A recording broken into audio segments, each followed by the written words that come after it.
আচ্ছা, নতুন আছো কেউ আজকে? একদম প্রথম ক্লাস তোমাদের। তো দেখো, যারা নতুন আছো তাদের একটু পড়াটা বুঝতে কষ্ট হতে পারে। তো তোমাদের আমরা অলরেডি 3 নাম্বার ক্লাসে আজকে। তো যাদের পুরাতন আছো তাদের জন্য আমরা তো কোনো সমস্যা হচ্ছে না, মোটামুটি বুঝতেই পারবে ইনশাল্লাহ। যারা নতুন আছো তাদের জন্য আমরা ক্লাসগুলোকে রেকর্ড করে আমাদের ফেসবুক পেজের মধ্যে দিয়েছি। তোমরা ওইখান থেকে দেখে নিলে তোমরা আবার পড়ার গতিতে চলে আসতে পারবা। তো আমাদের ফেসবুক পেজের নাম হচ্ছে বায়ো কিংডম। এখানে আমরা আমাদের পুরাতন ক্লাসের লেকচারগুলা, স্লাইডগুলোও দিয়েছি, লেকচার স্লাইডগুলা, এবং সাথে ভিডিও আকারেও দিয়ে দিয়েছি। তোমরা যারা বিগত ক্লাসগুলো করো নাই তাদের জন্য এগুলা হচ্ছে করে নিলে পড়াটা একসাথে হচ্ছে বুঝতে সুবিধা হবে। হয়তো আমরা 1-2টা ক্লাসও আরো দিতে পারি, কারণ অনেকে আমাদের বলছে এখন আমরা গ্রাম থেকে আসতে পারিনি, আর কয়েকটা ক্লাস হচ্ছে দেওয়া যায় কিনা। তো এজন্য তোমাদেরকে বলছি যে তোমরা এই ক্লাসগুলো নিজ দায়িত্বে করে নিবা। তোমাদের কি উপকার হবে, পড়াটা একদম প্রথম থেকেই পেলা তাহলে তোমরা। আচ্ছা, আর যারা নতুন আছো তাদেরকে আমি একটু বলে নেই যে আমাদের পড়ার নিয়মাবলীর মধ্যে তোমরা নবম শ্রেণীতে আছো, নবম শ্রেণীর বায়োলজি বইতে এখন কোনো কথা বলবা না, আমাকে একটু পড়াতে দাও। নবম শ্রেণীর বায়োলজি বইতে মোট 14টা অধ্যায় দিয়েছে ওরা 2 বছরের জন্য। তো আমরা এক একটা অধ্যায় করে নিয়ে আলোচনা করছি। বিগত 15-20 বছরে অসংখ্য সৃজনশীল এসেছে, সবগুলো নিয়ে আমরা আস্তে আস্তে আলোচনা শুরু করব। তো এই বায়োলজি প্রথম অধ্যায়ের মধ্যে 14টা অধ্যায়ের মধ্যে প্রথম অধ্যায় নিয়ে আমরা পড়া শুরু করেছি। অলরেডি আমরা 3য় ক্লাসে আছি। বায়োলজির প্রথম অধ্যায়ের নাম জীবন পাঠ, এটা নিয়ে আমরা আলোচনা শুরু করেছি। সবাইকে একটা কথা বলে রেখেছি, প্রতিদিনই আমি বলছি, কারণ নতুন স্টুডেন্ট প্রতিদিন টুকটাক আছে, তো এজন্য বলছি লেকচারগুলোর প্রতি খুব বেশি গুরুত্ব দিবা। লেকচারটা সুন্দরভাবে তুলতে হবে। লেকচারটা যত আকর্ষণীয় করবা পড়তে তত ভালো লাগবে। তাই হচ্ছে কালারিং পেন ইউজ করে সুন্দরভাবে গুছিয়ে লেকচারটা নোট করতে বলেছি, এবং লেকচার খাতাটা আলাদা একটা খাতা বানাতে বলেছি, সেটাও মাথায় রাখবা। তোমার প্রথম অধ্যায়টা যখন শেষ হয়ে যাবে, প্রথম অধ্যায়টা শেষ করার পরে 15-20-30টা পৃষ্ঠা ফাঁকা রেখে দ্বিতীয় অধ্যায় ধরবা। কারণ আমি যত পড়াবো তত ইনফরমেশন প্রথম অধ্যায়ের মাঝে মধ্যে দিতে থাকবো, ওইটা ওই ফাঁকা জায়গাগুলোতে লিখতে থাকবা। আচ্ছা, তাহলে তোমার কাজ হচ্ছে নোটটা সুন্দরভাবে করা, এবং পড়ানোর সময় হচ্ছে একদম সুন্দরভাবে পরিবেশটা বজায় রাখবো যেন আমি পড়াতে পারি সুন্দরভাবে। পরীক্ষার কথা বলেছিলাম, কয়েকটা ক্লাস পরে পরীক্ষা শুরু করব। আমরা আরেকটু পড়াই, তারপরে আমরা রেগুলার পরীক্ষা, প্রতিদিন পরীক্ষা শুরু করবো ইনশাল্লাহ। প্রতিদিন টুকটাক কিছু প্রশ্ন আমি তোমাদের নিয়ে আসবো, পরীক্ষা হবে প্রতিদিন। আসবা, এসেই প্রথম 5 মিনিটে পরীক্ষাটা দিয়ে ফেলবা, তারপরে হচ্ছে লেকচার লিখবা, তারপরে আমরা লেকচার দিব ইনশাআল্লাহ। তাহলে এই হচ্ছে আমাদের ক্লাসের হচ্ছে শিডিউল। যারা নতুন আছো জেনে নিলা। এছাড়া পুরাতন লেকচারগুলো হচ্ছে তোমরা করে নিও, তাহলে পড়াটা ধরতে সুবিধা হবে ইনশাআল্লাহ। আলোচনা শুরু করছি আজকে আমাদের বায়োলজি প্রথম অধ্যায় জীবন পাঠ নিয়ে। অধ্যায়ের নাম আমি প্রথমেই বলেছিলাম, যেহেতু নামের প্রথমে জীব আছে, এই অধ্যায়ে আমরা জীব নিয়ে পড়াশোনা করব। এই পৃথিবীতে কত জীব আছে তা আমরা এই চ্যাপ্টারেই জানবো ইনশাআল্লাহ। তোমাদেরকে অলরেডি বলেছিলাম আজকে পর্যন্ত কতগুলো উদ্ভিদ প্রজাতি শনাক্ত করা হয়েছে, 4 লক্ষ উদ্ভিদের জাত শনাক্ত করা গিয়েছে। আর কত লক্ষ প্রাণীর জাত শনাক্ত করা গিয়েছে? সংখ্যা কি ফিক্সড হয়ে গেছে? কেন? প্রতিনিয়ত বাড়ছে, প্রতিনিয়ত শনাক্ত করা হচ্ছে, গবেষণা চলছে। ভবিষ্যতে যদি আমি এই পৃথিবীর সব জীব গুণে শেষ করতে পারি, সংখ্যা কততে যেয়ে দাঁড়াবে? প্রায় 1 কোটিতে। আচ্ছা, এই 1 কোটি জীব, এত জীব সম্পর্কে আমার এই অধ্যায়েই নাকি পড়তে হবে? এত জীব সম্পর্কে যে পড়াশোনা করব, বিষয়টা আমার কাছে একটু জটিল মনে হচ্ছে। বিষয়টা সহজ করে দিয়েছে কোন জিনিসটা? শ্রেণীবিন্যাস। বিষয়টা সহজ করার জন্য আমাদের সামনে বিজ্ঞানীরা নিয়ে এসেছে শ্রেণীবিন্যাস পদ্ধতি, অর্থাৎ জীবদেরকে সাজানোর পদ্ধতি। জীবদেরকে সুন্দরভাবে সাজিয়ে দিয়েছে, পড়াশোনা সহজ হয়ে গেছে। শ্রেণীবিন্যাসের সংজ্ঞা গত ক্লাসে বলেছিলাম, কে বলতে পারবা? জানা, বোঝা ও শেখার জন্য পৃথিবীর অসংখ্য জীবকে সুষ্ঠুভাবে বিন্যাস করা বা সাজানো, অর্থাৎ শ্রেণীবিন্যাস করা প্রয়োজন। আচ্ছা, তাহলে সংজ্ঞাটা আমি বলি তোমাদেরকে যারা ছিল না। উদ্দেশ্য আমাদের 3টা, জানা, বোঝা, শেখা। উদ্দেশ্য 3টা, জানা, বোঝা, শেখা। জানা, বোঝা, শেখার সুবিধার জন্য এই পৃথিবীর অসংখ্য জীবকে সুষ্ঠুভাবে, সুন্দরভাবে, পাগলের মতো সাজায় ফেলবে, উল্টাপাল্টা, সুষ্ঠুভাবে বিন্যাস করা বা সাজানোর প্রক্রিয়াকে শ্রেণীবিন্যাস বলে। তিনটা কথা মনে রাখো। কিসের উদ্দেশ্য আমাদের? জানা বোঝা শেখা হচ্ছে আমাদের উদ্দেশ্য। কাদেরকে ভাগ করবা? এই পৃথিবীর অসংখ্য জীবকে। কিভাবে বিন্যাস বা সাজাবা? সুষ্ঠুভাবে বিন্যাস। তাহলে আমি একবার বলি, খেয়াল করো। জানা বোঝা শেখার সুবিধার জন্য এই পৃথিবীর অসংখ্য জীবকে সুষ্ঠুভাবে বিন্যাস করা বা সাজানোর প্রক্রিয়াকে বলা হচ্ছে শ্রেণীবিন্যাস। আচ্ছা, শ্রেণীবিন্যাস করার জন্য সর্বপ্রথম আমাদেরকে হেল্প করেছিল বিজ্ঞানী ক্যারোলাস লিনিয়াস। বিজ্ঞানী ক্যারোলাস লিনিয়াস এই পৃথিবীতে কয় ধরনের জীব খুঁজে পেয়েছিল? উদ্ভিদ আর প্রাণী। বিজ্ঞানী ক্যারোলাস লিনিয়াস বলেছিল জীবদের দুটি রাজ্য রয়েছে। জীবদের কয়টা রাজ্য রয়েছে? উদ্ভিদ রাজ্য, প্রাণী রাজ্য। উদ্ভিদ জগৎ, প্রাণী জগৎ। আসলে কি পৃথিবীতে মাত্র এই দুই ধরনের জীবই আছে? পৃথিবীতে জীব কয় ধরনের? 5 ধরনের জীব।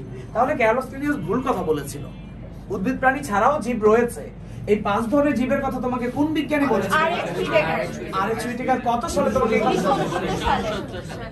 1969 সালে বিজ্ঞানী আর.এইচ. হুইটেকার এই পৃথিবীর 5 ধরনের জীবের সাথে আমাদের পরিচয় করে দিয়েছিল। গাছকে তো আমরা ইংলিশে প্ল্যান্ট বলি। প্ল্যান্টকে বিজ্ঞানী হুইটেকার নাম দিয়েছিল প্ল্যান্টিং। আর প্রাণীদেরকে আমরা বলি অ্যানিমেল। অ্যানিমেলকে বিজ্ঞানী আর.এইচ. হুইটেকার নাম দিয়েছিল অ্যানিমেলিয়া। বিজ্ঞানী আর.এইচ. হুইটেকার বলল এই পৃথিবীতে যে ব্যাকটেরিয়া আছে সেই ব্যাকটেরিয়াগুলোর বৈশিষ্ট্য এই পৃথিবীর যে কোনো জীব থেকে আলাদা। তাদের সাথে গাছেরও মিল নাই, তাদের সাথে প্রাণীদের মিল নাই, টোটাল ডিফারেন্ট জীব। তাহলে ওর একটা নাম দেওয়া দরকার না? ব্যাকটেরিয়ার যে সিস্টেম, সেই সিস্টেমটাকে আমরা নাম দিলাম মনেরা। কি নাম দিলাম? তাদের দুই একটা বৈশিষ্ট্যের ভিত্তিতে হচ্ছে নাম দেওয়া যেতে পারে। তাদের দুই একটা বৈশিষ্ট্যের ভিত্তিতে আমরা ওকে নাম দিলাম মনেরা। শৈবাল অ্যামিবা নিয়ে তুমি দেয়ালের গায়ে যে শ্যাওলা জমে যায় সবুজ সবুজ, তোমরা অনেকে আগের দিনের বিজ্ঞানীরা অনেকে এটাকে গাছ মনে করতো, কিন্তু গাছের সংজ্ঞা হচ্ছে ভিন্নভাবে প্রমাণিত হয়েছে এবং বোঝা যাচ্ছে শৈবাল অ্যামিবা গাছ নয়। তাদেরকে কি নাম দেওয়া হলো? প্রোটিস্টা নাম দেওয়া হলো। ডিফারেন্ট জীব। আমরা ছোটবেলা যখন পড়তাম আমাদেরকে অনেক স্যার শেখাতো যে মাশরুম, ব্যাঙের ছাতা এগুলো গাছ। তোমরা ব্যাঙের ছাতা মাশরুম গুলো দেখেছো না? এদেরকে গাছ বলতো আমাদেরকে। আমাদের স্যাররা আমাদেরকে গাছ শেখাতো। বর্তমান রিসার্চে গবেষণায় জানা গিয়েছে গাছের থেকে এরা সম্পূর্ণ কি ভিন্ন। তাই হচ্ছে এদেরকে আলাদা একটা নাম দেওয়া দরকার। এদের নাম দেওয়া হয়েছে ফাঞ্জাই। তাহলে এই জীব জগতে কয় ধরনের জীব খুঁজে পাওয়া গিয়েছে? 5টি রাজ্যের নাম হচ্ছে মনেরা, Protista, fungi, plenty, Animalia. মনেরা, Protista, fungi, plenty, Animalia. তো এই 5 ধরনের জীবকে বিজ্ঞানী ডক্টর লিন মার্গুলিস ঠিক 5 বছর পর 1974 সালে এই 5 ধরনের জীবকে নিচে সাজিয়েছে না উপরে সাজিয়েছে? তাহলে নিচে না সাজিয়ে উপরে সাজিয়েছে। নিচে সাজালে বলতাম সাব ডিভিশন, উপরে সাজায় বলে সুপার ডিভিশন। তাহলে উপরে সাজিয়েছে বলে এটাকে আমরা বলছি সুপার ডিভিশন। তাহলে এই রাজ্যগুলোর মধ্যে 2টা সুপার ডিভিশন দিয়েছে, একটা হচ্ছে আদি মানের আর একটা উন্নত মানের। আদি কোষ আর একটা হচ্ছে উন্নত কোষ।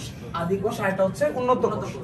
তো আদি কোষ বলা হচ্ছে বিজ্ঞানী আর.এইচ. হুইটেকার যে 5 ধরনের জীব দিয়েছিল, বিজ্ঞানী মার্গুলিস 5 ধরনের জীবের মধ্যে কোনো চেঞ্জ আনেনি। শুধু কি করেছে? উপরে একটা ভাগ করেছে। 5 ধরনের জীবের মধ্যে বিজ্ঞানী ডক্টর লিন মার্গুলিস গবেষণা করে বলল যে 5 ধরনের জীবের মধ্যে শুধু ব্যাকটেরিয়াটাই নিম্নমানের। 5 ধরনের জীবের মধ্যে শুধু ব্যাকটেরিয়াটাই কি নিম্নমানের, আর বাকি 4টা জীব হচ্ছে উন্নত। তো যেই 4টা জীব উন্নত ওদেরকে আমরা নাম দিলাম প্রকৃত কোষ। যেই 4টা জীব উন্নত তাদেরকে আমরা কি নাম দিলাম? প্রকৃত কোষ। আর যেই জীবটা নিম্নমানের তাকে নাম দেওয়া হচ্ছে আদি কোষ। আদি কোষকে আমরা গ্রিক ভাষায় বলছি প্রোক্যারিওটা। আদি কোষকে গ্রিক ভাষায় কি বলছি? প্রোক্যারিওটা। আর উন্নত কোষকে কি নাম দিচ্ছি? ইউক্যারিওটা। জীব জগতের 5টা রাজ্যকে উপরে ভাগ করা হয়েছে বা সুপার কিংডমে ভাগ করা হয়েছে। কয়টা সুপার কিংডমে ভাগ করা হয়েছে? তোমার কি মনে আছে যে এই 2টা সুপার কিংডম কিসের ভিত্তিতে করা হয়েছে? নিউক্লিয়াসের ভিত্তিতে। নিউক্লিয়াসের ভিত্তিতে। নিউক্লিয়াসের ভিত্তিতে দুই ভাগে ভাগ করা হয়েছে। কিসের ভিত্তিতে দুই ভাগে ভাগ করা হয়েছে? নিউক্লিয়াসের ভিত্তিতে দুই ভাগে সাজানো হয়েছে। যার নিউক্লিয়াসটা নিম্নমানের তাকে বলা হয় আদিকোষ। যার নিউক্লিয়াসটা নিম্নমানের তাকে কি বলা হয়? আর যার নিউক্লিয়াসটা উন্নত তাকে কি বলা হয়? প্রকৃতকোষ। নিম্নমানের কোষ বিশিষ্ট আদিকোষ, নিম্নমানের কোষ বিশিষ্ট একটা জীবই আছে। কারা? মনেরা। আর উন্নত জীবের মধ্যে কয়জন রয়েছে? চারটা। Protista, fungi, plenty, Animalia. আচ্ছা, কোষের প্রোক্যারিওটা মানে কি? আদি বা নিম্নমানের। ক্যারিওটা মানে কি? নিউক্লিয়াস। ক্যারিওটা গ্রিক ক্যারিওটা মানে নিউক্লিয়াস। আদি নিউক্লিয়াস, নিম্নমানের নিউক্লিয়াস। আর ইউক্যারিওটা মানে উন্নত নিউক্লিয়াস। আচ্ছা, নিউক্লিয়াস কি জিনিস?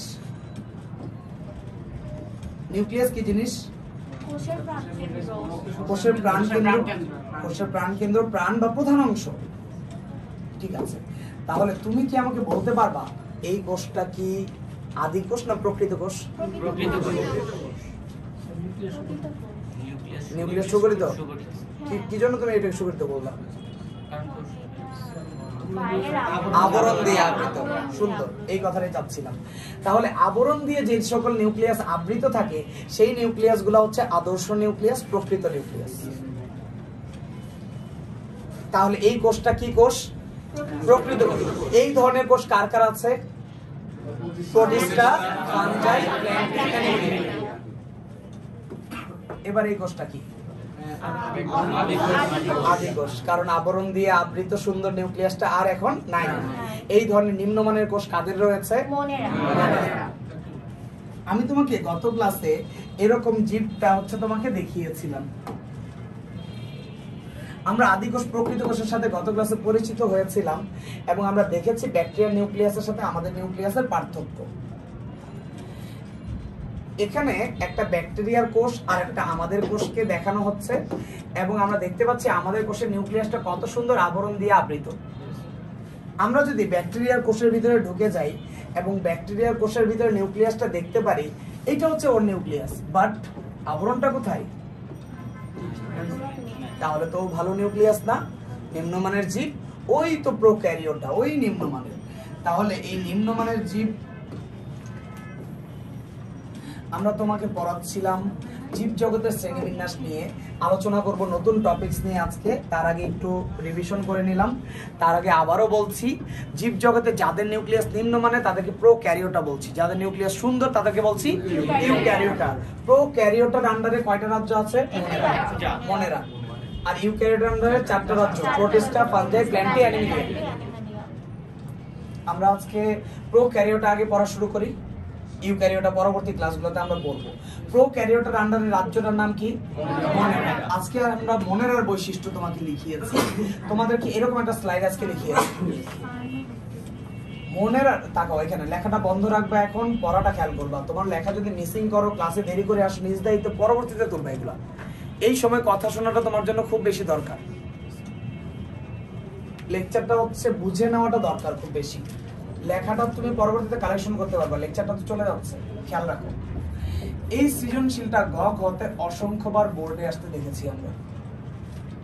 আমি তোমাকে সুন্দর করে নোট করে গুছিয়ে দিচ্ছি, তোমার কাজ হচ্ছে এটা পরীক্ষার হলে সুন্দরভাবে উপস্থাপন করা।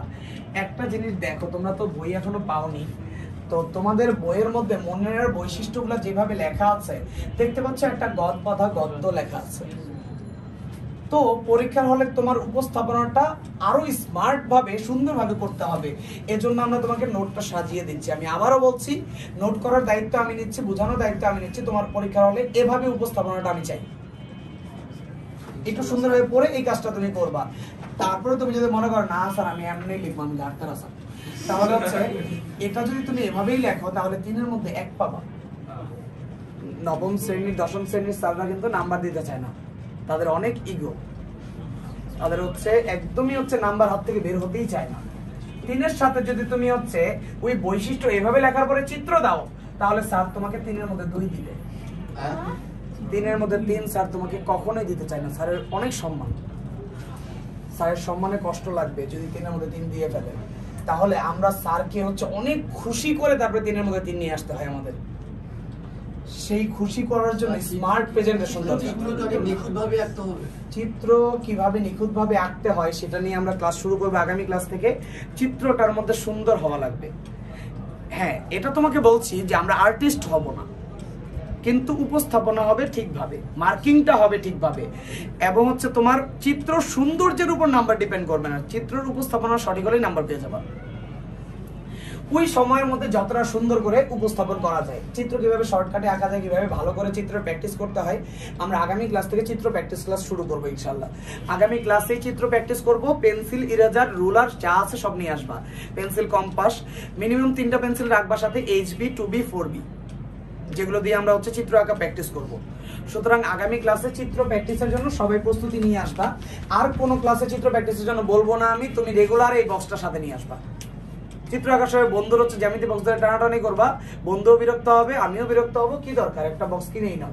তাহলে আমরা আবারও বলছি, স্যারকে খুশি করে নাম্বার নিয়ে আসতে হয়। বায়োলজি দিয়ে নাম্বার ঘুরাতে হয়, ফিজিক্স কেমিস্ট্রি দিয়ে বন্ধুর সাথে হচ্ছে খুব বেশি পার্থক্য থাকে না।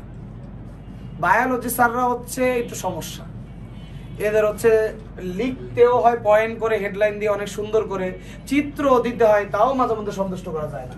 তাহলে আমরা ওনাদেরকে হচ্ছে এমন একটা নোট উপস্থাপন করব, স্যার যেন একদম খুশি হয়ে যায়। নাম্বার তো দিবেই, তোমাকে খুঁজবে যে কোন ছেলেটা, এটা দেখি তো একটু, কে এত সুন্দর করে লিখেছে। এই প্রেজেন্টেশনটা পরীক্ষা হলে তোমার চাই। তুমি এখানে হচ্ছে এই যে হেডলাইন গুলো হচ্ছে কালার পেন দিয়ে করেছো নাকি এখনো কালো কালো দিয়ে করছো? বাসায় আবার তুমি লিখবা, এত সময় তোমার? আমি তো বলছি বাসায় তোমাকে পড়বা, শুধু নোট যা করার এখানে করে নিয়ে যাবা। লেখার সাথে সাথে মুখস্থ হয়। আচ্ছা, আরেকবার প্র্যাকটিস করবা, করো, ঠিক আছে। যদি এটা তোমার হাতে টাইম থাকে তো ভালো, কিন্তু আমি তোমাকে বলেছি যদি পারো ক্লাসেই হচ্ছে এটা করে ফেলো, এবং করতে করতে কি করবা, হাতের লেখাটা, এই যে কথা খেয়াল করো, আবার সাইডে কথা শুরু হয়, এই যে বলো তো, 3টা ক্লাস করে মানুষ হলো না টাকা এখানে। তোমাকে আমি বলেছি তোমার হাতের লেখার স্পিডটা এমন হবে এখানে যেন তুমি নোট করতে পারো। যখন তুমি হেডলাইন লিখতেছো অটো তোমার হাতে কালার পেন চলে আসছে, তুমি নিজেও জানো না, তোমার স্পিডটা এই পর্যায়ে থাকবে। যখন আবার লেখা শুরু করছো অটো তোমার হাতে কালো কালি চলে আসছে, তোমার বন্ধুও দেখেনি, তুমিও দেখোনি, মানে এতটা স্পিড থাকবে তোমার মানে প্র্যাকটিসটার মধ্যে। এই প্র্যাকটিসটা তুমি যদি এখানে অভ্যস্ত হয়ে যাও, পরীক্ষার হলেও তোমার নোটটা এরকমই থাকবে।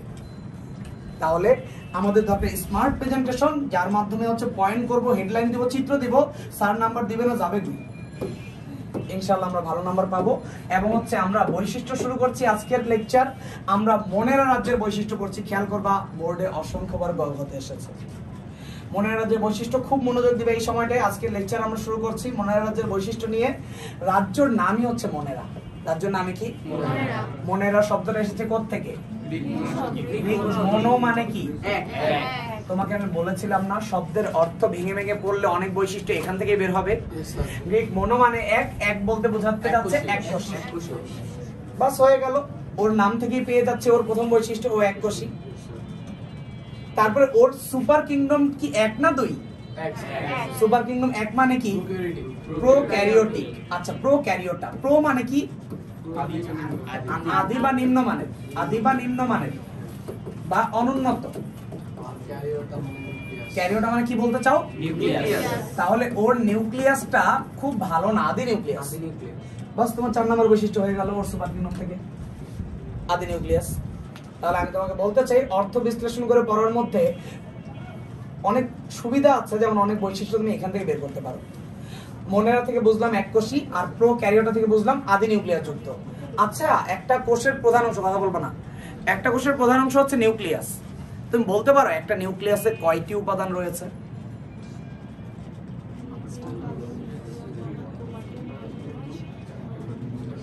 কয়টা উপাদান?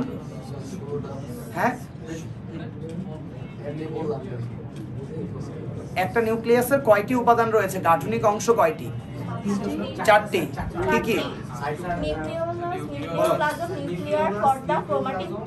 নিউক্লিওলাস, নিউক্লিওপ্লাজম, ক্রোমাটিন তন্তু, নিউক্লিয়ার পর্দা।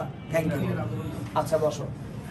আবরণ পর্দা, আবরণটাকে পর্দা বলেছে, ঠিক আছে। একটা নিউক্লিয়াসের 4টা অংশ। আমরা এই নিউক্লিয়াস নিয়ে বিস্তারিত কথা বলবো তোমাদের 2য় অধ্যায়ে।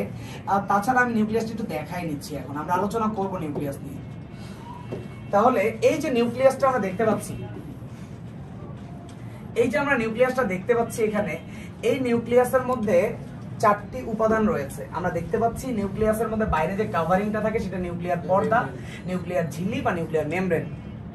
ভিতরে একটা গোল অণু রয়েছে, সেটাকে বলা হয় নিউক্লিওলাস। ওলাস মানে হচ্ছে অণুর মতো পদার্থ, গোল অণুর মতো এই পদার্থকে নিউক্লিওলাস বলে। ভিতরে একটা জেল দেখতে পাচ্ছি, ঝিল্লির মতো পদার্থ। ঝিল্লির মতো পদার্থ শেষে আমরা হচ্ছে প্লাজম নামটা ইউজ করব। জেলির যেমন সাইটোপ্লাজম, প্রোটোপ্লাজম সব হচ্ছে জেলির মতো পদার্থ। তাহলে এটা হচ্ছে নিউক্লিওপ্লাজম। এছাড়া ভিতরে একটা রঙিন সুতা রয়েছে। কি সুতা? রঙিন সুতা। কেন এটা রঙিন? কারণ এটা ডিএনএ দিয়ে গঠিত। ডিএনএ রঙিন হয়। ডিএনএ কি হয়? আমাদের বডি ডিএনএ রঙিন হয়, আর ডিএনএ দিয়ে গঠিত সুতাটাও তাহলে কি হবে? রঙিন হবে। গ্রিক ক্রোমা মানে হচ্ছে কালার। গ্রিক ক্রোমা মানে হচ্ছে কালার। তাহলে ক্রোমা থেকে এসেছে ক্রোমাটিন, কালারফুল সুতা। তাহলে একটা আদর্শ নিউক্লিয়াসে কয়টি উপাদান রয়েছে? 4টি উপাদান রয়েছে। বাইরের পর্দা নিউক্লিয়ার পর্দা, ভিতরে গোল অণুটা নিউক্লিওলাস, জেলটা হচ্ছে নিউক্লিওপ্লাজম, ডিএনএ দিয়ে গঠিত রঙিন সুতাকে বলা হয় ক্রোমাটিন সুতা। আচ্ছা তুমি আমাকে বলো তো, এটা কি হচ্ছে আদর্শ নিউক্লিয়াস না আদি নিউক্লিয়াস? আদর্শ নিউক্লিয়াসে তাহলে কয়টি উপাদান থাকে? তাহলে আদর্শ নিউক্লিয়াসে 4টি উপাদান যদি থেকে থাকে, তাহলে আদি নিউক্লিয়াসে কয়টি উপাদান রয়েছে? আদি নিউক্লিয়াসে কয়টা উপাদান রয়েছে? আদি নিউক্লিয়াসে কয়টা উপাদান রয়েছে? কি নাই? আবরণ নাই, মুছে দিলাম। আর কি নাই? নিউক্লিওলাস নাই, প্লাজম নাই, আছে কি শুধু সুতাটা? তাহলে সুতাটা আলাদা করি, বাকিগুলো মুছে দেই। এখন এই ক্রোমাটিন সুতাটা এত বেশি, ক্রোমাটিন সুতাও আবরণ নাই। আমাদের মধ্যে এত ক্রোমাটিন সুতাও আছে, ও তো অত দামি জিনিস না, ওর ক্রোমাটিন সুতাও এত নাই।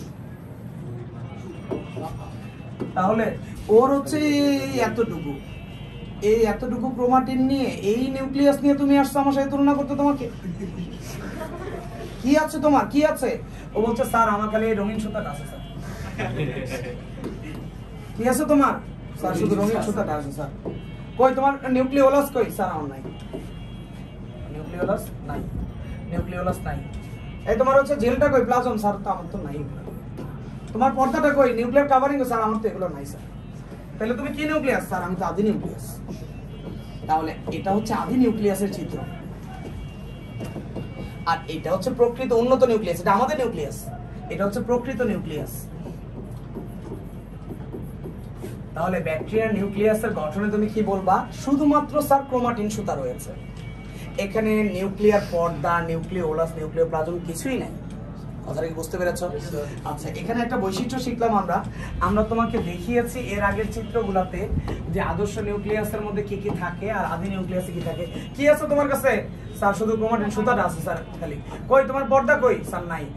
প্লাজম কই? নাই। স্যার ওলাস কই? নিউক্লিওলাসে বলতে না কিছুই নাই। তুমি তো নিম্নমানের। আমাদের কোষটা দেখো, আমাদের কোষে নিউক্লিয়াসের সুন্দর একটা কাভারিং আছে। আমরা যদি কেটে দেখাতে পারি তোমাকে, তাহলে দেখতে পাচ্ছ যে কাভারিং তো আছেই, সাথে হচ্ছে ভিতরে ওই যে গোল বলটা নিউক্লিওলাস দেখতে পাচ্ছ তুমি। এছাড়া হচ্ছে ক্রোমাটিন সুতা আর হচ্ছে নিউক্লিওপ্লাজম, এটাকে আলাদা দেখানো যাচ্ছে না। তো সবকিছু দিয়ে গঠিত একটা সুন্দর নিউক্লিয়াস আমাদের রয়েছে, ওর সেটা নাই। তাই নিম্নমানের এই কোষটাকে বলা হচ্ছে আদি কোষ, প্রোক্যারিওটা। ওর এই বৈশিষ্ট্যের মধ্যে আমরা পাচ্ছি ওর নিউক্লিয়াসের মধ্যে, খেয়াল করবা, ওর নিউক্লিয়াস আদি নিউক্লিয়াস, অর্থাৎ শুধু কি আছে? শুধু কি আছে? নিউক্লিওলাস নাই, নিউক্লিওপ্লাজম নাই, নিউক্লিয়ার পর্দা নাই। কথা তোমাদেরকে আমি বললাম কথা না বলতে, তোমরা সাইডে সাইডে কথা বললে আমি পড়ানোর গতি হারাই ফেলবো। তোমাদের জন্যই কষ্টকর হবে বিষয়টা। লেকচার লেখার জন্য যদি এখন ব্যস্ত হয়ে থাকো, বারবার হচ্ছে ওকে ডিস্টার্ব করছো, আমাকে হচ্ছে ডিস্টার্ব করছো, তাহলে তো হবে না। আমি বুঝাই নিলাম সুন্দরভাবে, এর থেকে ভালোভাবে কিভাবে বোঝায় মানুষকে। ব্যাকটেরিয়ারা একা থাকে না দল বেঁধে থাকে? আমি বলেছি যত নিম্নমানের জীব দল বেঁধে থাকে, আর দলকে বলে কলোনি। দলকে কি বলে? কলোনিয়াল। কলোনিয়াল মানে দলবদ্ধ। যেমন আর্মিরা হচ্ছে কখনো একা থাকে না, কারণ ওদের উপর অ্যাটাক আসতে পারে। তাই আর্মিরা হচ্ছে একটা কলোনির মধ্যে দল বেঁধে থাকে। নৌবাহিনীরাও হচ্ছে একা থাকে না, নেভি কলোনির ভিতরে ওরা থাকে। তাহলে এইরকম ব্যাকটেরিয়ারা হচ্ছে দল বেঁধে থাকে। কেন দল বেঁধে থাকে? নিম্নমানের দল বেঁধে থাকে। একটা ব্যাকটেরিয়া যদি আমাদের ভিতরে ঢুকে, কোনো কিছু করতে পারবে? আমাদের রক্তের কণা মেরে ওরা ভর্তা বানায় শোয়া ফেলবে, তাহলে সুবিধা করতে পারলো না। তাই ও কি করে? দল বল নিয়ে আসে, দল বল নিয়ে আসে, একসাথে 1000 অ্যাটাক দেয় আমাদের বডির উপর। তাহলে ওরা কলোনিয়াল দল বেঁধে থাকে। ওর দল বাঁধার স্টাইলটা হচ্ছে এরকম, এটা খেয়াল করবা। ওর দল বাঁধার স্টাইলটা হচ্ছে একটার পর একটা কোষ লম্বালম্বি যুক্ত হতে থাকে, একটার সাথে আরেকটা যুক্ত হতে হতে একটা সুতার মতো গঠন তৈরি করে। একটা কিসের মতো গঠন তৈরি করে? সুতার মতো গঠন তৈরি করে। সুতা বলবো না, গ্রিক ভাষায় বলবো ফিলামেন্ট। ফিলামেন্ট মানে সুতার মতো গঠন। ফিলামেন্ট মানে কিসের মতো গঠন? তোমার তো দেখে এখন সুতার মতো মনে হচ্ছে না, হচ্ছে কি? এখন মনে হবে, ঠিক আছে কিনা? দেখে মাইক্রোস্কোপে দেখে তো ওই রকম মনে হয় না। তাহলে আসলে ওদেরকে একটার সাথে আরেকটা করে যুক্ত হয়ে কিসের মতো গঠন তৈরি করেছে? সুতার মতো গঠন তৈরি করেছে। তাহলে ব্যাকটেরিয়ারা একটার সাথে আরেকটা মিশে একটার পর একটা কোষ লম্বালম্বি যুক্ত হয়। একটার পর একটা কোষ কিভাবে যুক্ত হয়? লম্বালম্বি যুক্ত হয়ে কি গঠন তৈরি করে? ফিলামেন্ট গঠন করে বলে ওদের এই গঠনকে বলে ফিলামেন্টাস গঠন। কি গঠন বলা হয়? ফিলামেন্ট মানে সুতা। ফিলামেন্ট মানে কি? শেষে সাফিক্স হিসেবে ওই ইউএস যেখানে পাবা ওইটার মানে বোঝায় হচ্ছে লাইক, লাইক বা মতো। তাহলে ফিলামেন্ট লাইক, ফিলামেন্টের মতো বা সুতার মতো গঠনকে বলা হয় ফিলামেন্টাস গঠন। ফিলামেন্টের মতো গঠনকে কি বলা হয়? ফিলামেন্টাস গঠন। তোমরা এরকম কি দেখেছো মণিপুর? আচ্ছা, মণিপুর স্কুলে অ্যাসেম্বলির সময় তোমরা সিরিয়ালে দাঁড়াও না, একজনের পেছনে আরেকজন, একজনের পেছনে আরেকজন দাঁড়িয়ে একটা লম্বা সারি তৈরি করো। একজনের কাঁধে আরেকজন হাত দিয়ে লম্বা সারি তৈরি করো। উপর থেকে যদি প্লেনে একজন বায়োলজি বিজ্ঞানী যায়, নিচে কি এত সুন্দর ভাবে যে তোমরা ছেলেরা দাঁড়িয়ে আছো বোঝা যাবে? মনে হবে একটা চিকন সুতা পরে আছে। তখন ওই বায়োলজি বিজ্ঞানী বলবে মণিপুর স্কুলের ছেলেদের ফিলামেন্টাস গঠন। ঠিক এরকম ভাবে ব্যাকটেরিয়ার বডির ভিতরে একটার সাথে আরেকটা কোষ লম্বালম্বি যুক্ত হয়ে সুতার মতো যে গঠন তৈরি করে তাকে কি গঠন বলা হয়? ফিলামেন্টাস গঠন বলা হয়। আচ্ছা, আমি এখানে যে ব্যাকটেরিয়ার হচ্ছে অবস্থাটা দিলাম, এভাবে কি ওরা একা একা থাকতে পারে? ওরা একটার সাথে আরেকটা লম্বালম্বি যুক্ত হয়ে এরকম ফিলামেন্টাস গঠন তৈরি করে। এই ধরনের ফিলামেন্টাস গঠন ব্যাকটেরিয়ার মধ্যে রয়েছে। ব্যাকটেরিয়ার কি কি বৈশিষ্ট্য বললাম একটু রিপিট করে সামনে আগাচ্ছি। ব্যাকটেরিয়ার নাম মনো, মনো থেকে হচ্ছে ওর বৈশিষ্ট্য পাচ্ছি এককোষী। ব্যাকটেরিয়ার সুপার কিংডম প্রো ক্যারিওটা, এখান থেকে পাচ্ছি ওর নিউক্লিয়াস আদি বা নিম্নমানের। আদি নিউক্লিয়াসের ব্যাখ্যা তুমি আমাকে দিয়েছো যে ওর নিউক্লিয়াসে শুধুমাত্র কি রয়েছে? ক্রোমাটিড বস্তু রয়েছে। নিউক্লিও ওলাস, নিউক্লিও প্লাজম, নিউক্লিও পথে কিছুই নাই, কিছুই নাই। ওরা দল বেঁধে থাকে, তাই কলোনিয়াল বলছি। একটার সাথে আরেকটা কিভাবে দল বাঁধে? লম্বালম্বি একটার সাথে আরেকটা যুক্ত হয়ে হচ্ছে এরকম ফিলামেন্ট তৈরি করে। এই ধরনের গঠনকে কি বলা হয়? ফিলামেন্টাস গঠন। আমরা ব্যাকটেরিয়ার আরো কিছু বৈশিষ্ট্য বলছি। ব্যাকটেরিয়ার কোষের মধ্যে ঢুকেছিলাম আমরা গত ক্লাসে। তেমন কিছু নাই, তেমন কিছু নাই। শুধুমাত্র কি আছে? রাইবোজোম। শুধুমাত্র রাইবোজোম রয়েছে। রাইবোজোম হচ্ছে কি তৈরির যন্ত্র? প্রোটিন। প্রোটিন তৈরির যন্ত্র। তেমন ভালো কাজ করার মতো হচ্ছে কিছু ওর নাই। প্রোটিন তৈরির একটা যন্ত্রই শুধু রয়েছে। খাদ্য তৈরির যন্ত্র প্লাস্টিড ওর নাই। শক্তি তৈরির যন্ত্র মাইটোকন্ড্রিয়া ওর নেই। কোষের ভিতরে জাল থাকলে, ভেতরের জালিকাকে বলা হয় এন্ডোপ্লাজমিক জালিকা। কোষের ভিতরে নেটওয়ার্ক তৈরির জন্য কিছু জাল থাকা লাগে, এতে কোষের ভিতরে তথ্য পরিবহনের সুবিধা হয়। ওর সেগুলাও নাই। নিম্নমানের জীব কি আর থাকবে? তোমার বন্ধু একটা নোকিয়া বাটন ফোন নিয়ে এসেছে, তুমি বলছো সুন্দর করে আমার একটা ছবি তোলো তো, বলতেছে নাই। তুমি হচ্ছে ফেসবুকে একটু ঢুকো তো, নাই। কি আছে তোমার? খালি খালি ফোন করা যায়, নিম্নমানের ফোন। তাহলে হচ্ছে আমাদের এই ব্যাকটেরিয়ার ভিতরে যদি আমরা ঢুকি, একটু খেয়াল করবা, ব্যাকটেরিয়ার ভিতরে যদি ঢুকি কি আছে তোমার? স্যার আমার তো তেমন কিছুই নেই। নিম্নমানের কোষ, শুধুমাত্র একটাই অঙ্গাণু থাকে। কি থাকে? রাইবোজোম। শুধুমাত্র একটাই অঙ্গাণু থাকে। ক্রোমাটিন তন্তু নিউক্লিয়াসের মধ্যে শেষ হয়ে গেছে। এটা হচ্ছে রাইবোজোম, হচ্ছে অঙ্গাণু, কোষের অঙ্গাণু। অঙ্গাণু আমাদের মধ্যে কত অঙ্গাণু রয়েছে তুমি দেখতে পাচ্ছ? আমাদের কোষের মধ্যে কত অঙ্গাণু রয়েছে? অর্থাৎ আমাদের কোষটা হচ্ছে একটা আইডিয়াল কোষ। আর ওর কোষের ভিতরে শুধু প্রোটিন তৈরি রাইবোজোম রয়েছে, গুরুত্বপূর্ণ প্লাস্টিড, মাইটোকন্ড্রিয়া এগুলো নাই। নিম্নমানের কোষ। কোষ বিভাজন কয় ধরনের বলেছিলাম? তিন ধরনের। কি কি? Amitosis, mitosis, meiosis. তিন ধরনের কোষ বিভাজন। ওর মধ্যে কোনটা ঘটবে? নিম্নমানের কোষ বিভাজন ওর মধ্যে ঘটবে। নিম্নমানের কোষ বিভাজনকে বলা হচ্ছে অ্যামাইটোসিস। খাদ্য গ্রহণ পদ্ধতি মানে ও কিভাবে খাবার খায়। ওর খাদ্য গ্রহণ পদ্ধতি হচ্ছে শোষণ পদ্ধতি। আমাদের বডিতে ঢোকার পরে আমাদের স্কিনের সাথে লেগে থাকে এবং স্কিন থেকে পুষ্টিগুলো শুষে নেয়। ও বাচ্চা দেয় আর আমরা অপুষ্টিতে ভুগি, ও বড় হয় আমরা অপুষ্টিতে ভুগি। তাহলে ও আমাদেরকে শোষণ করে, আমাদের বডি থেকে পুষ্টি শুষে নেয়। তোমরা দেখেছো কখনো গ্রামে গেলে যে হচ্ছে কাদা থেকে হচ্ছে কেঁচো বা জোক আমাদের গায়ের মধ্যে লেগে যায়, জোকগুলো হচ্ছে পায়ের মধ্যে লেগে পুষ্টিগুলো যেভাবে শুষে নেয়, আমাদের বডির ভিতরে হাজারো ব্যাকটেরিয়া এভাবে আমাদের দেহ থেকে পুষ্টি শুষে নিচ্ছে। এভাবে ব্যাকটেরিয়া হচ্ছে শোষণ পদ্ধতিতে খাদ্য গ্রহণ করে। আমরা যদি একটা ব্যাকটেরিয়ার কাছে যাই,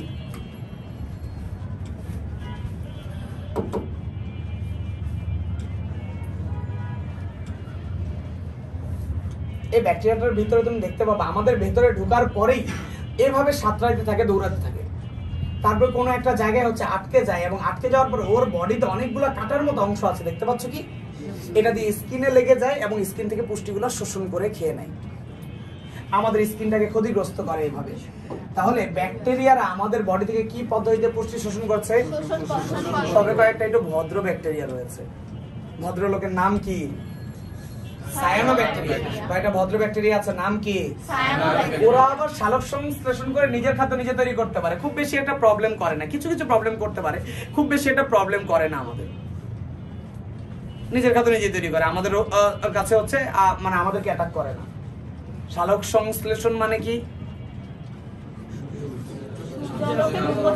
সালোক মানে সূর্যের আলো, আর সংশ্লেষণ মানে তৈরি করা। সূর্যের আলোর উপস্থিতিতে খাদ্য তৈরির প্রক্রিয়াকে সালোক সংশ্লেষণ বলে। সব ব্যাকটেরিয়া সালোক সংশ্লেষণ করে না, ম্যাক্সিমাম ব্যাকটেরিয়া কি করে? ম্যাক্সিমাম ব্যাকটেরিয়া কি করে? শোষণ পদ্ধতিতে খাদ্য তৈরি করে। কিছু ব্যাকটেরিয়া যেমন কোনটা? সায়ানোব্যাকটেরিয়া হচ্ছে সালোক সংশ্লেষণ করতে পারে। সালোক সংশ্লেষণে ইংলিশ বলেছি ফটোসিনথেসিস। কি বলেছি?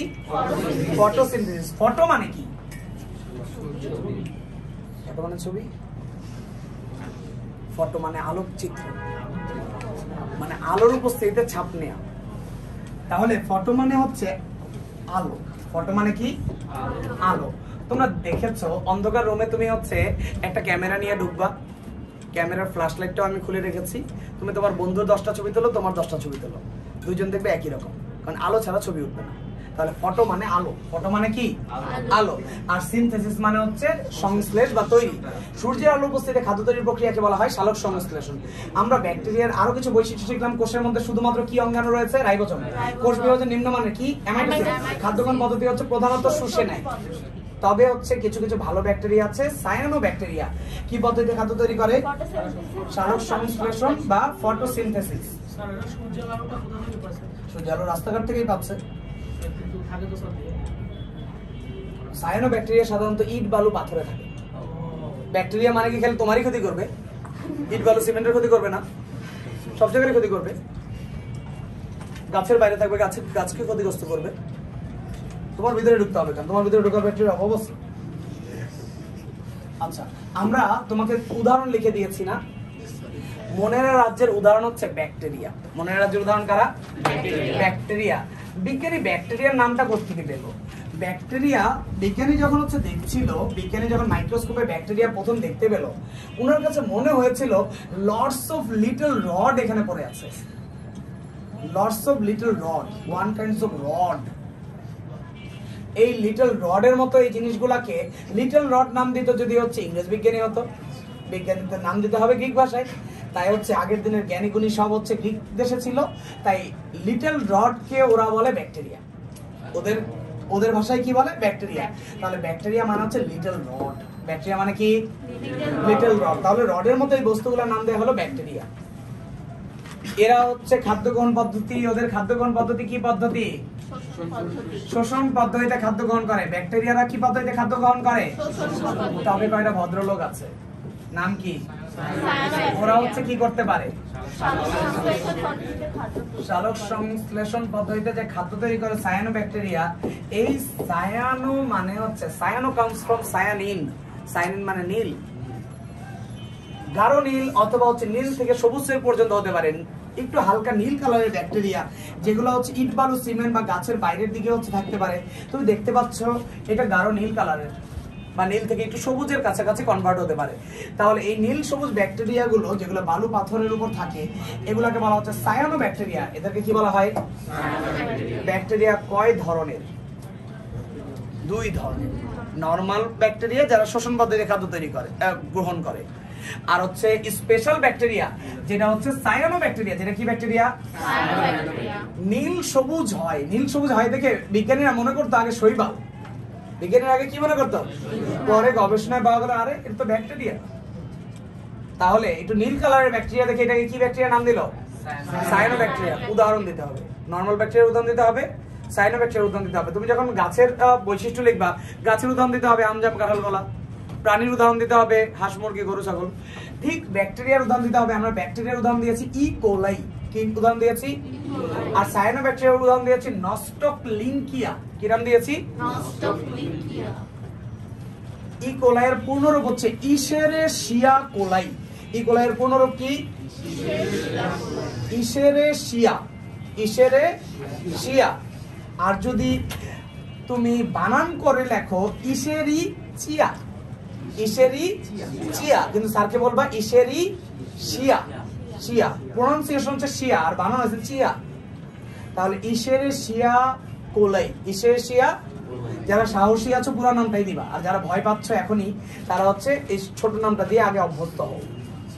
ব্যাকটেরিয়ার নাম দিয়েছি ইশেরেশিয়া কোলাই কারণ বিজ্ঞানীর নাম ছিল থিওডর ইশেরিচ। বিজ্ঞানীর নাম কি ছিল? থিওডর ইশেরিচ। মানুষের কোলন বা পেটের ভিতরে হচ্ছে এটা পেয়েছিল, পেটের নাড়িভুঁড়ি। কোলন মানে নাড়িভুঁড়ি। আমাদের পেটের নাড়িভুঁড়িতে এই ব্যাকটেরিয়া পেয়েছিল। বিজ্ঞানী ইশেরেশিয়া কোলাই বিজ্ঞানী ইশেরিচ আবিষ্কার করেছিল। বিজ্ঞানী ইশেরিচ কি করেছিল জানো? মানুষ মলত্যাগ করার পরে সেই মলটা মাইক্রোস্কোপের নিচে নিয়ে দেখেছিল।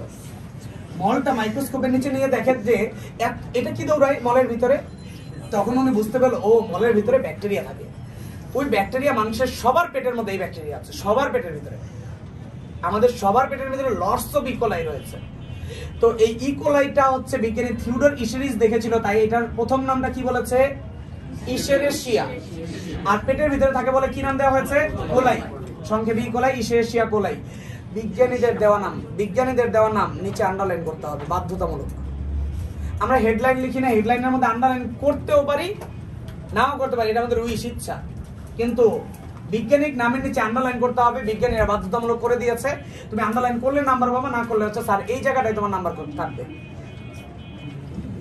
এবং যদি শুধু বৈজ্ঞানিক নাম আসে নিচে আন্ডারলাইন, মণিপুর স্কুলে বৈজ্ঞানিক নাম আসে জ্ঞানমূলকে, অনেকে বৈজ্ঞানিক নামের নিচে আন্ডারলাইন করতে ভুলে গেছে, 0। কালো কালি দিয়ে লিখেছো, কালো কালি দিয়ে আন্ডারলাইন করবে, এখানে নীল কালি দিবা না, এটা তো হেডলাইন না। আচ্ছা, তাহলে ব্যাকটেরিয়ার উদাহরণ কি শিখলাম? পেটের নাড়িভুঁড়িতে পাওয়া যাওয়া বিজ্ঞানী থিওডর ইশেরিচের আবিষ্কৃত ব্যাকটেরিয়া হচ্ছে ইশেরেশিয়া কোলাই। সায়ানোব্যাকটেরিয়া, নীল কালারের ব্যাকটেরিয়া, নীল সবুজ ব্যাকটেরিয়া কি করতে পারে? সালোক সংশ্লেষণ করতে পারে। উদাহরণ কি দিয়েছি? নস্টকলিঙ্কিয়া। বিজ্ঞানী ইউহান লিঙ্ক এটা দেখিয়েছিল, তাই হচ্ছে লিঙ্কিয়া। বিজ্ঞানী ইউহান বা জোহান, ইউহানটাই প্রনাউন্সিয়েশন বেশি আসে। বিজ্ঞানী ইউহান লিঙ্ক এটা দেখেছিল, তাই এটাকে বলা হয় লিঙ্কিয়া। বিজ্ঞানী ইউহান লিঙ্ক পাথরের উপর যখন এটাকে পড়ে থাকতে দেখলো, ওনার কাছে মনে হয়েছিল নোজ হোল বা নাকের ছিদ্রকে আমরা হচ্ছে বলি আরেকটা ইংলিশ ল্যাঙ্গুয়েজ নস্ট্রিল। নাকের ছিদ্রকে আমরা কি বলি? নস্ট্রিল থেকে, নাকের ছিদ্র থেকে বের হওয়া যে আঠাগুলো হয়, নাকের ছিদ্র থেকে বের হওয়া সর্দি কাশির মতো ওর কাছে মনে হয়েছিল এটা দেখতে তো ওইরকম নাকের আঠার মতো, তাই নস্ট্রিল থেকে নাম দিয়েছে নস্টক। নস্ট্রিল থেকে কি নাম দিয়েছে? নস্টক। তো বিজ্ঞানী ইউহান লিঙ্ক দেখেছিল পাথরের গায়ে এরকম ব্যাকটেরিয়াগুলো যারা সালোক সংশ্লেষণ প্রক্রিয়া নিজের খাদ্য নিজে তৈরি করতে পারে। তো এইটার নাম দিয়েছে উনি Nostoc. Nostoc comes from nostril. Nostoc comes from nostril মানে নাকের ছিদ্র থেকে বের হওয়া আঠালো পদার্থের মতো।